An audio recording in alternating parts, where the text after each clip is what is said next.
பேசும் வாயை நிறுத்த முடியாதே. ஆயிரமுக ராவணன் என் 1000 வாயை கொண்டு உன் அயோத்தியில் கலவரத்தை உண்டாக்குவேன்.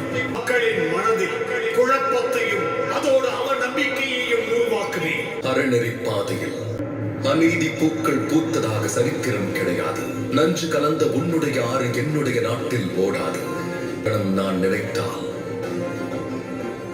இங்கேயே உன்னை சிறைப்பிடிப்பேன். உன் அன்பு மனைவி சீதையின் மனதில் உள்ள குழப்பத்தை தீர்க்க முடியுமா? அடுத்தவர்களின் வாழ்க்கையை இழிவாக்கி புரளியை உண்டாக்க வேண்டும். அதிலிருந்து அடுத்த தலைமுறையை கூட உன்னால் காப்பாற்ற முடியாது. அவமானம். நான் உன்னை கொல்லப் போவதில்லை.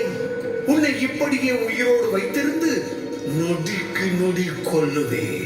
இந்த மொத்த உலகமும் ஒரே குரலில் ஒரே ராகத்தில் கூறும் ராமனின் சீதை இல்லாளே கிடையாது, புனிதமற்றவள், நடத்தை சரியில்லாதவள் என்று சொல்லும்.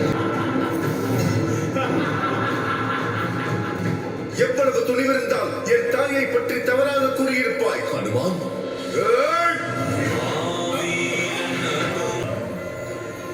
நீ சதி செய்ததெல்லாம் போதும். இனி நீயே பார்ப்பாய் தாய் சீதாவின் மகனின் பலத்தை. முட்டாள் வானரனே, நீ என்ன செய்திருக்கிறாய்? பொய்யை உயரத்திற்கு கொண்டு சென்றிருக்கிறாய். அயோத்தி மன்னனின் மனைவி களங்கமானவள். அவனின் மனைவி இல்லாளாய் இருப்பதற்கே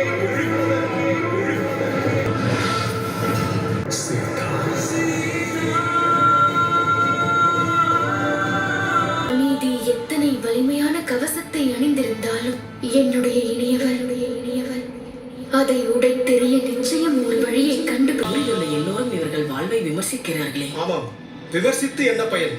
இன்றும் எல்லோரும் வாழ்க வென்றுதான் கூறிக்கொண்டிருக்கிறார்கள். ஒவ்வொருவருடைய எண்ணத்திலும் வெறுப்பை உருவாக்குவேன். ஹனுமான், கவனமாக இரு. 1000 முக ராவணனை பற்றி அயோத்தியில் யாரிடமும் சொல்லக்கூடாது. ஆனால் பிரபு, நான் அறிவேன் ஹனுமான். ஆனால் யுத்தத்தில் வென்ற பிறகு மக்களும் சேனையும் கொண்டாடத்தான் விரும்புவார்கள்.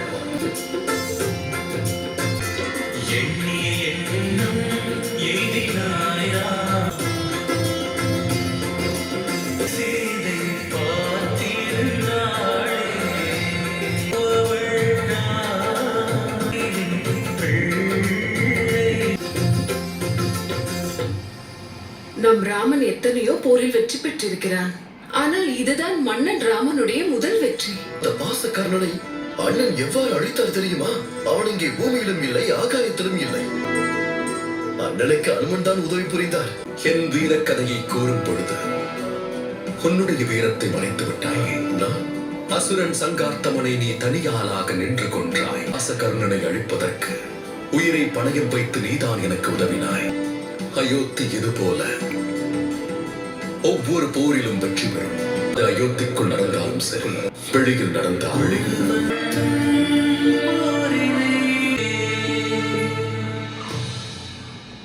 சரியான நேரத்திற்கு வந்துவிட்டாய். ஆம் ராமா, சீதைக்கு 3ஆம் மாதம் சடங்கு செய்வதற்கு நாங்கள் சுபமுகூர்த்த நாளாக நாளைதான் முடிவு செய்து வைத்திருந்தோம். ஆகட்டும் அம்மா.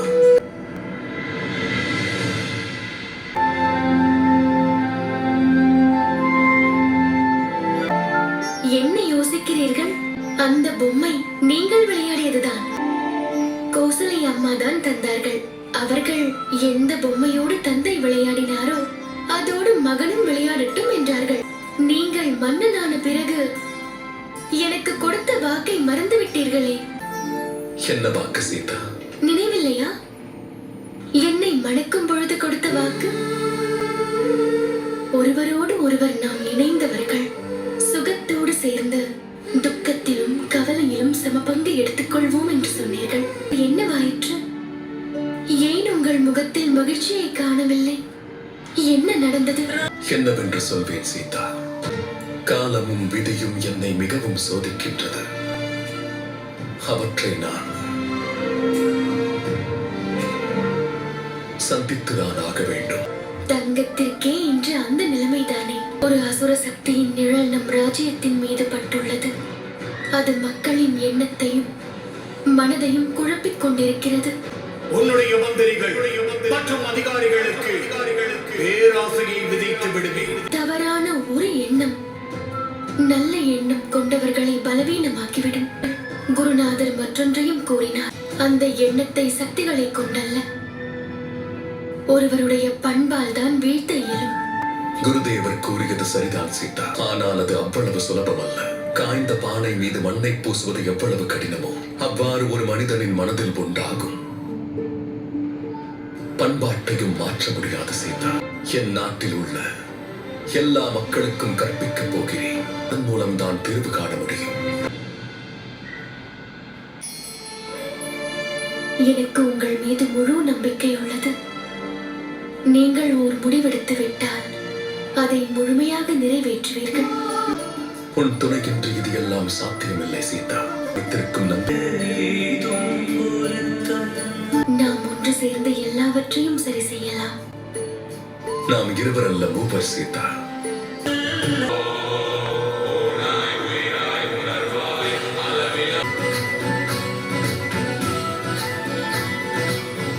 மகளே, இது சீண்டல்குடி மூலிகை களி. நறுமணத்தை நீ 3 முறை சுவாசிக்க வேண்டும். இது அமிர்தத்திற்கு சமம். சூரிய ஒளி பூமிக்கு ஒளி தருகிறதோ அதே போல் இந்த மூலிகையால் கருவறையில் உள்ள குழந்தையின் நலம் மேம்படும். அதன் உடலோடு சேர்த்து அதன் ஆன்மாவிற்கும் பலம் கொடுக்கும். குழந்தையின் நலனுக்காகவும் சமூகத்தின் நலனுக்காகவும் பெற்றவர்களோடு சேர்ந்து குடும்பத்தில் உள்ள மற்றவர்களும் கருவில் உள்ள குழந்தையை அனைத்து வித தீமைகளில் இருந்தும் காப்போம் என்று உறுதியளிக்க வேண்டும்.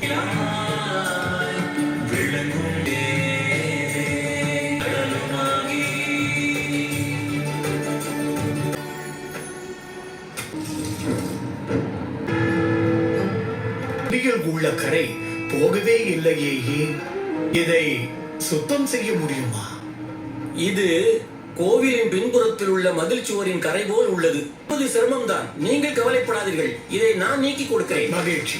தகுதி வாய்ந்த செல்வந்தர்களின் துணியில் கரை உண்டானால் எப்படி ஏற்பட்டது என்று எனக்கு தெரியும். அவற்றை பார்த்தவுடனேயே நான் சொல்லிவிடுவேன். என்ன ஆழமான அனுபவம்! என்பது துணிகளுக்கு மட்டும்தானா, மனிதர்களுக்கும் உள்ளதா? அடுத்தவர்களை பற்றி நான் ஏன் கவலைப்பட வேண்டும்? என் வேலை என்னவோ அதை பார்த்து செல்வேன். நீங்கள் சொல்வதும் சரிதான். நான் கொடுத்துவிட்டு வருகிறேன். பொழுது சாய்வதற்குள் சென்றுவிடு. அதோடு நதியை கவனமாக கடந்து செல். ஏனென்றால் வெள்ள அறிகுறி தெரிகிறது. ஆகட்டும். புறப்படுகிறேன் என்று சொன்னவரிடம் சென்று வா என்றல்லவா கூற வேண்டும்? நான் கூறியதில் என்ன தவறு உள்ளது? இரண்டும் ஒன்றுதானே. ஆண்டவனின் ஆசியை பெற்றவர்கள் உங்கள் மன்னனும் அவருடைய மனைவியும். அவர்களை பற்றி உங்கள் எல்லோருக்கும் நன்கு தெரியும். ஆனாலும் தெரியாதது போல் உள்ளீர்கள். இப்போது நீ சொன்னதில் இரு அர்த்தம் உள்ளது. சென்றவர் ஒரேடியாக சென்று விட்டால்